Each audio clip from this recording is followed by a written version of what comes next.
विजापूर शहरातील स्टेशन रोडवरील रॉयल हॉटेलच्या मागील चप्परबंद गल्लीमध्ये एका व्यक्तीचा रक्ताच्या थारोळ्यात मृतदेह आढळून आला।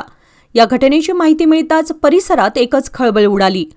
मृताची ओळख 35 वर्षीय उमर साब पटेल अशी झाली असून ते व्यवसायाने ऑटोचालक होते।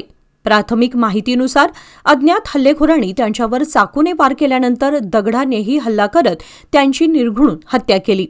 घटनेची माहिती मिळताच गोल गुंबज पोलीस ठाण्याचे अधिकारी आणि गुन्हे अन्वेषण पथक घटनास्थळी दाखल झाले। पंचनामा करून मृतदेह शवविच्छेदनासाठी शासकीय रुग्णालयात पाठवण्यात आलाय। हत्येमागील नेमकं कारण अद्याप अस्पष्ट असून पोलिसांनी अज्ञात आरोपींविरुद्ध गुन्हा दाखल केलाय। परिसरातील सीसीटीव्ही फुटेज आणि अन्य पुराव्यांच्या आधारे तपास सुरू असून आरोपींचा शोध घेण्यासाठी विशेष पथके कामाला लागली आहेत। या निर्घृण हत्येमुळे विजापूर शहरात भीती आणि चिंतेचे वातावरण निर्माण झाले असून या प्रकरणातील पुढील तपास पोलीस करत आहेत।